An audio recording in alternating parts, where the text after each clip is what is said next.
Breaking news. And I really don't use that term lightly today. No, this is a big one. If you have been tracking the artillery duels in Europe, you know the equation. It's always been static. You shoot, and you pray you can move before the return fire hits you. A deadly calculus. Well, today, Friday, January 30th, 2026, marks a massive shift in that equation. Germany has just doubled down. Hard. And we are talking about a confirmed massive supply commitment. This isn't just a handful. It's 54 RCH-155 self-propelled howitzers heading to Ukraine. This isn't just a delivery. It's a statement. A statement that's going to ring loud and clear across the entire Eastern Front. Absolutely. Now, before we get into why this machine is basically a spaceship on wheels, a quick request. Subscribe to Defense Reports, your go-to source for timely, in-depth military and defense reports. I'm Alex. Join me with Arya in the latest Deep Dive by Defense Report for a sharp, no-nonsense breakdown of the latest in global defense news, military technology, and strategic developments. And today we're going to cover a piece of technology that might just rewrite the rulebook on ground warfare. It really feels like a genuine doctrinal leap. It is. We aren't just talking about a bigger gun or a tougher truck. We're talking about the world's first artillery system that can fire precision rounds accurately while driving down a road at 30 kilometers per hour. Which, frankly, sounds like it violates the laws of physics. We're definitely going to get into how that is even possible. Oh, we will. But first, let's just set the stage for you. Imagine a tank-sized gun. It's operated by only two people. Two people. Who are basically playing a video game inside this protected steel capsule, hitting targets miles away. And this is the real cliffhanger. By the time the enemy radar even sees the shell, the gun is already gone. That is the crux of it. It's what analysts are calling the survival math of the modern battlefield. The RCH-155 is designed from the ground up to be a ghost. So let's unpack this. Germany has stepped up, becoming Ukraine's top military backer for 2026, overtaking the US. And the centerpiece is this machine. But when I look at the photos, it looks odd. It's like someone took a sci-fi turret and just glued it to a heavy-duty truck. Yeah. What exactly are we looking at here? Odd is a pretty fair description. It's a bit of a Frankenstein monster, but in the most brilliant engineering sense possible. Right. You have to think of it as a marriage of two very proven technologies. Okay, so what are the two parts? On the bottom, you have the Boxer. The Boxer 8x8 armored vehicle chassis. It's wheeled, it's fast, it's incredibly modular. Right, the Boxer is the Lego brick of the German army. They seem to put everything on it. Precisely. And on top of that Lego brick, they've mounted the AGM, the automated gun module. And what's that? That is essentially the main gun from the famous Panzerhaubitze 2000, which is arguably the best tracked howitzer in the world. A 155 millimeter, 52 caliber gun. So they took a heavyweight boxing champion's punch and put it on a sprinter's legs. And gave it a robotic brain. That's the key part. The Panzerhaubitze 2000 is incredible, but it's heavy, it's tracked, and it needs a crew of 5 people to operate. And the RCH-155? It only needs 2. Just a commander and a driver. 2 people. For a weapon that can level a city block. Just 2. And honestly, they don't even touch the ammunition. The turret is completely unmanned. It has a fully robotic loading system that grabs the projectile, grabs the propellant, and loads them at any angle. That's wild. Usually, inside a howitzer, you have a loader sweating buckets trying to shove a 100-pound shell into the breech. Not here. Yeah. Here, you're sitting in the chassis, safe behind armor, while the robot upstairs does all the heavy lifting. So what kind of range are we talking about? How far can this thing reach out and touch something? It's impressive. With standard base bleed ammunition, which uses a gas generator to reduce drag, you're hitting targets at 40 kilometers. Okay, that's already very good. But if you use VLAP rounds, that's velocity-enhanced long-range projectiles, you're reaching out to 54 kilometers. Wow. And if you're using precision-guided munitions, like the Volcano, you can strike a specific coordinate 70 kilometers away. 70 kilometers. That's not just frontline support. That is deep strike capability. You're hitting logistics hubs, command centers. Ammo depots, all far behind the lines. And because it's on wheels, not tracks, I assume the mobility is totally different. Oh, it's night and day. Tracked vehicles are great in the mud, but they are slow on roads. They usually need to be put on flatbed trucks to move between sectors. A logistical headache. A huge one. The RCH-155, on the other hand, hits road speeds of over 100 kilometers per hour. It has a range of 700 kilometers on a single tank. So strategically, that means Ukraine can move these guns from, say, the north to the south under their own power. Exactly. rapidly plugging gaps or exploiting breakthroughs without a massive logistical train behind them. Okay, but here is where it gets really interesting. This is the part I think people have a hard time visualizing. You said this thing fires while it's moving. The killer app, yes. How? I mean, basic physics, right? Yeah. If you fire a massive cannon sideways while driving a truck, you're going to flip the truck, or at least miss by a mile. You would think so. Yeah. This is where the RCH-155 stands completely alone. It is currently the only howitzer in the world operational with this capability. So how do they do it? It uses a stabilization system derived from main battle tanks.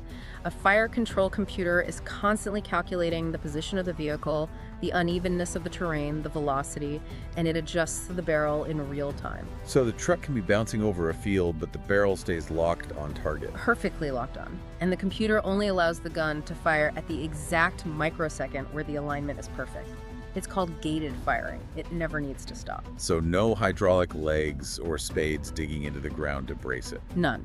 That's what systems like the French Caesar or the Swedish Archer have to do. They have to stop, stabilize, fire, pack up, and then leave. That's a huge distinction. I That's mean, good. the Archer is a great system, super automated, but it still has that stop and start cycle. Correct. And even that quick stop creates a window of vulnerability. The RCH-155 just keeps driving. You can fire accurately, moving at speeds up to about 36 kilometers per hour. Why does that matter so much? Is that just a party trick, or is there a deep tactical reason? It's purely about survival.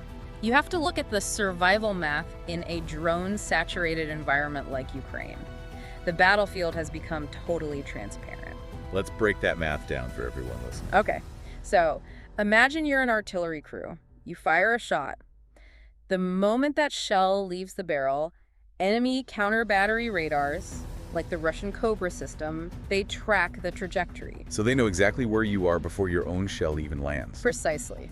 The data from KNDS, the manufacturer, their simulations suggest that return fire, so an enemy shells trying to kill you, arrives in about 60 to 90 seconds. That is a terrifyingly short window. You have 1 minute to live. It is. In a traditional shoot and scoot scenario, you fire and then you have to pack up. Even if you're fast, that takes time. Right. You have to retract the barrel clamp, lift the spades, get in gear. But with the RCH-155, you are already moving when you shoot. So by the time that 60 to 90 seconds passes, the vehicle has traveled roughly 600 meters away from the spot where it fired. So the enemy shells land on empty ground 600 meters behind you. Exactly. The simulation results were just stark. They showed this capability reduced crew and system losses by 50% compared to stationary systems. 50%.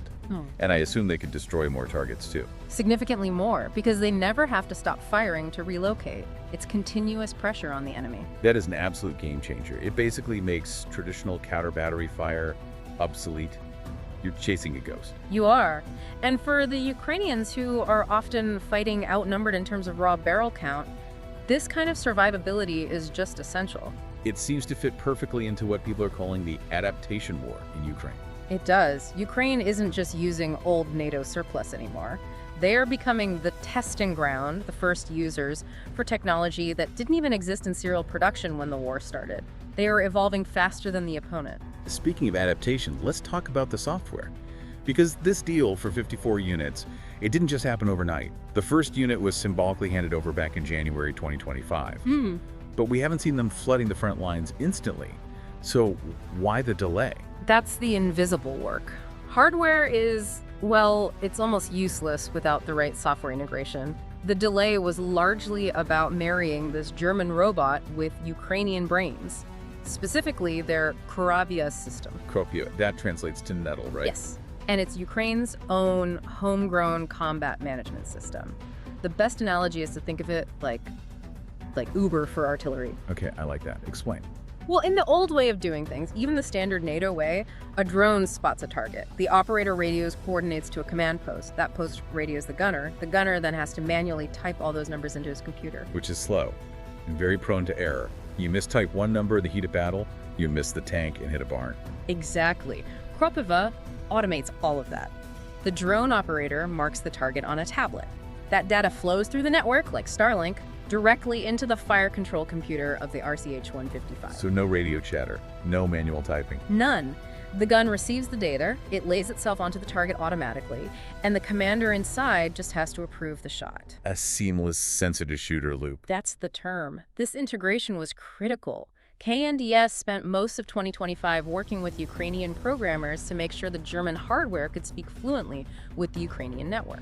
And that explains why the crew can just be 2 people. They aren't doing math, they're driving and managing the system. Right.